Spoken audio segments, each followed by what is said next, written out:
इस वीडियो से हमारी कोशिश है कि हम ज्यादा से ज्यादा लोगों को जागरूक करें।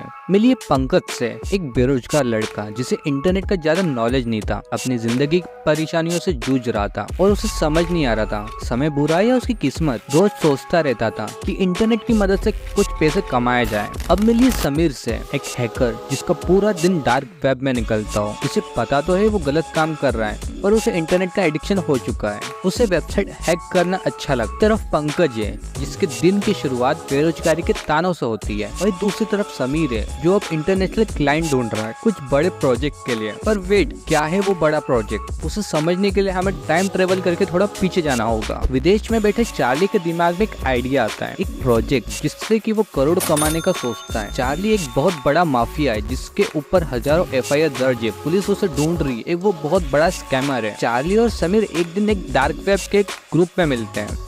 दोनों में बातचीत शुरू होती है। चार्ली एक ऑफर देता है समीर को। ऑफर था 1 करोड़ का। उसे बस चार्ली की थोड़ी सी मदद करनी है। समीर मान जाता है, दोनों की डील फाइनल हो जाती है। अब चार्ली कुछ टास्क देता है समीर को। पहले दिन टास्क दिया जाता है, चार्ली पहले तुम मुझे अपना आधार कार्ड, पैन कार्ड और कुछ फोटो भेज दो अपने।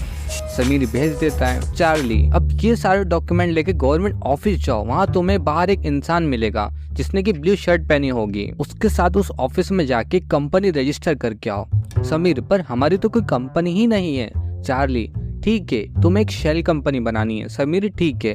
अगले दिन समीर निकल पड़ता है। शाम को घर आने के बाद समीर, ऑफिसर ने परमिशन दे दी है, डील डन हो चुकी है। चार्ली, ठीक है। समीर, अब आगे क्या करना है? चार्ली, मैं तुम्हें $1000 दे रहा हूँ, तुम्हें बस एक एप्लीकेशन देना है। मैं तुम्हें एक एप्लीकेशन दे रहा हूँ, तुम्हें बस उसे प्ले स्टोर में अपलोड करना है। समीर, ठीक है। जब समीर ने पेपैल अकाउंट में पहली बार $100 देखे तो उसी खुशी का अंदाजा न रहा। फिर बाद में उसके पास $1000 मिल गए। समीर के अकाउंट में धीरे धीरे डॉलर की गिनती बढ़ती चली गई। चार्ली और समीर फिर ग्रुप पे डिस्कस करते हैं उस प्रोजेक्ट के बारे में जो असल में 100 करोड़ का फ्रॉड करना था। चार्ली का पहला प्रोजेक्ट ये था, सबसे पहले शेल कंपनी बनाना ताकि गवर्नमेंट चार्ली पर शक न करे। उस ऐप के बारे में चार्ली और समीर दोनों डिस्कस करते हैं ग्रुप पर। समीर के अकाउंट को एक वेबसाइट से जोड़ दिया गया। चार्ली ने एक एप्लीकेशन बनी और एक वेबसाइट बनाई जहाँ पे लोगों को पैसे निवेश करने को कहा गया। अगर कोई भी $1000 या $1000 निवेश करता है तो उसे $100 मिलेंगे। इस ऐप में लोगों को टास्क दिया जाता है। अगर वो 1000 निवेश करते हैं तो उनको $100 या $200 डेली मिलते हैं। चार्ली ने कुछ पैसे इस प्रोजेक्ट में लगा दिए, पर चार्ली यहाँ रुकने नहीं वाला था। चार्ली ने कुछ इंडियन इन्फ्लुएंसर को कनेक्ट करा जो कि सिर्फ अर्निंग ऐप का प्रमोशन करते हो। समीर की मदद से उसने 100 ऐसे यूट्यूबर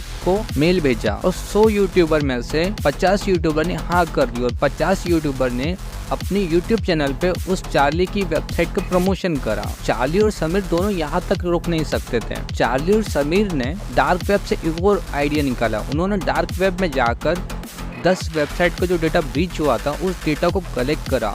तो चार्ली और समीर को पता चला कि उस डेटा ब्रीच में 1 लाख से ज्यादा भारतीय लोगों का नंबर है। सभी नंबर को एक एक्सेल में डालकर अब समीर और चार्ली ने बल्क SMS मार्केटिंग की मदद से लोगों को SMS भेजना शुरू कर दिया। चार्ली और समीर ने खुद का सर्वर बनाया और बल्क SMS मार्केटिंग की मदद से उन्होंने 10 लाख से ज्यादा लोगों को अपनी वेबसाइट और ऐप के बारे में बता दिया। फेसबुक और इंस्टाग्राम पे भी लगातार उन्होंने विज्ञापन चलाए। 10 दिन बाद पता चलता है चार्ली को कि करोड़ों रुपए निवेश हो चुके हैं उसकी वेबसाइट में। चार्ली का प्लान सक्सेसफुल हो चुका था। चार्ली का प्लान क्या था? चार्ली का प्लान सिंपल था, एक वेबसाइट बनाना, एक फर्जी शेल कंपनी बनाना। जैसे ही लोग पैसे निवेश कर रहे उस वेबसाइट में तो वो सारा पैसा समीर के अकाउंट में चले जाए और फिर समीर अपना वो सारा पैसा चार्ली को भेज दे। जब करोड़ों रुपए निवेश हो जाते हैं तो चार्ली समीर को बोलता है, अब ये सारे पैसे तुम मुझे भेज दो। ठीक ऐसे ही एक दिन पंकज ने उसी वेबसाइट में $1500 निवेश कर दिए थे। अगले दिन पंकज को $100 मिल भी जाते हैं। फिर वो वेबसाइट की रेफरल URL में से अपने दोस्तों को फिर से शेयर करता है। फिर वो वेबसाइट की रेफरल URL अपने दोस्तों को शेयर करता है।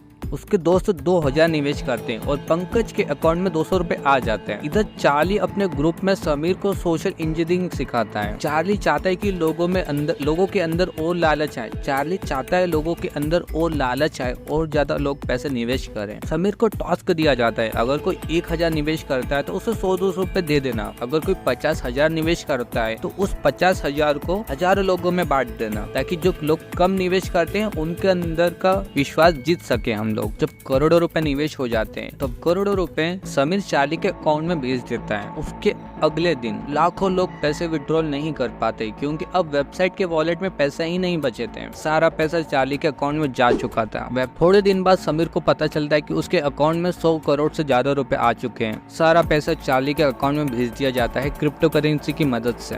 जैसे ही अगले दिन लोग विड्रॉल नहीं कर पाते, लाखों लोग FIR दर्ज कर देते हैं पुलिस स्टेशन में जाके। फिर इन्वेस्टिगेशन शुरू होती है और पता चलता है कि ये सारे पैसे चाइना जा चुके हैं। हजारों लाखों लोगों ने cybercrime.gov.in पे जाके कंप्लेंट करी। लाखों लोगों के पैसे बचे भी और लाखों लोगों के पैसे जा भी चुके थे। अब सवाल ये है, इसका जिम्मेदार कौन है? हम लोग जिन्होंने पैसे निवेश करे लालच के कारण, या वो लोग जिन्होंने वेबसाइट का प्रमोशन करा लालच के कारण, या वो स्कैमर जिसने वेबसाइट बनाई, या समीर जिसने मदद करी चार्ली की?